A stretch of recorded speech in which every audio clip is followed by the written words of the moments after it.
Hiraeth, a Poldark fanfiction untranslatable Cornish word, approximately meaning a longing for a place or a time, particularly one which might have come to pass had circumstances been different, a longing for a home, a place, or a feeling that no longer exists or never existed. I resisted this for a long time, mainly because I have so many fics unfinished, but also because of the mess that was made of Poldark, 2015-19, in Series 5. Why did it have to happen like that?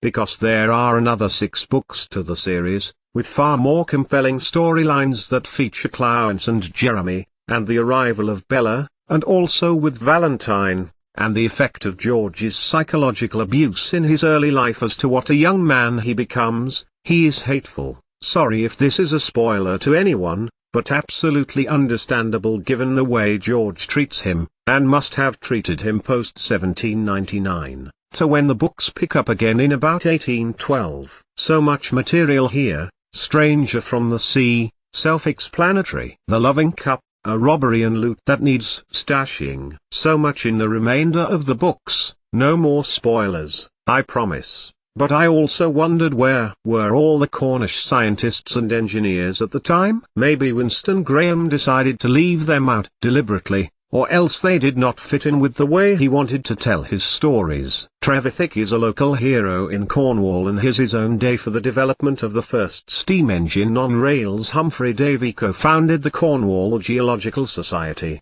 and was more famous for being president of the Royal Institution, and discovering, due to electricity, that very reactive metals could be induced from ores, and within the space of about 6 months isolated most of the elements in the first 2 groups of the periodic table. He was knighted, and was even lauded by Napoleon, awarded a medal for his contribution to science. Neither were mentioned, which was a sad, very sad omission, in my opinion. I also went, several years ago, to a slate mine in Cumbria, in the Lake District, and remarked how much better the conditions were for the slate miners than the coal miners, in the Midlands. The guide was shocked, and stressed the privations. Luxury, I said, and reminded her of the fire damp, methane, that could explode with a naked flame, or the inconsistency of temperature. The slate mine was a standard 15°C all year round.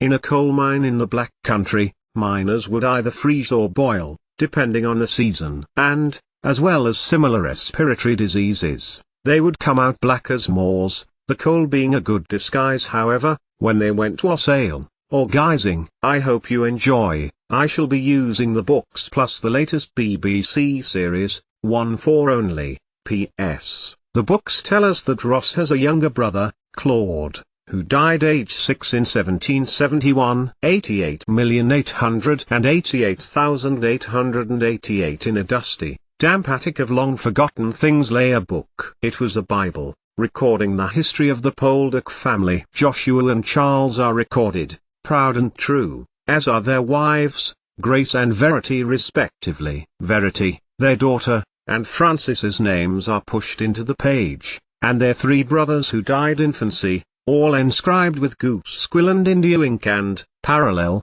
2 branches, Ross and Claude, no less regarded by the hand that have recorded them. She was born in 1695 but her date has been scratched over, a different hand had cruelly amended the date of Agatha Mary, sister of Charles and Joshua's father, to make out she was born 2 years later. But in a different hand, that of Agatha Mary herself perhaps, a 3rd branch had been added to Joshua and Grace's tree. The line is fresher, bolder, the book shut fast in haste, the haste betrayed with the imprint of the ink on the other side. She, the chick, was cared enough about to have been recorded though she had killed her mother, and was thought dead too, except the wife of a visiting engineer and mineralogist heard the mewling cries and the defiant movements of a tiny life laid tenderly by her mother. Another Poldark, their lives as tempestuous as the sea that surrounded Cornwall, their moods as changeable, their fortunes tied with the up and down prosperity of their county's mineral wealth. But,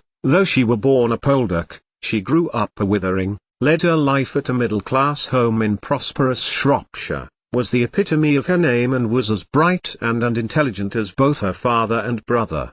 because Edward Giddy is promising me a job within his living and I can doctor, and build up a practice, I can engineer in the time I have spare. John Withering told his daughter, as they rode within the stage that would take them from the blackness of the Midlands to the vastness of the sea, and then back home, "Father." "Ha, no, child." It wasn't an unkind reply. Withering drew his daughter to him, her black curls resting on his greatcoat. "No, we can never go back to Maycroft. It is lost to us now." "Lost?" Jemima looked up into her father's blue eyes. He had not cried when he had heard that Robert had been killed in Paris, visiting Lavoisier as he had been, a pointless death of a young man who was on the brink of entering the Royal Institution, who had just sent Edward Giddy's son Davis a letter detailing Antoine Lavoisier's oxygen experiments. They had been close friends in Penzance, Robert and Davis, and their mothers had delighted in their closeness. It had been Davis that had encouraged Robert Withering to leave home and go to Paris, much to John Withering's disapproval. He had been cheered by the fact that Lavoisier was a nobleman, but, as time had gone on,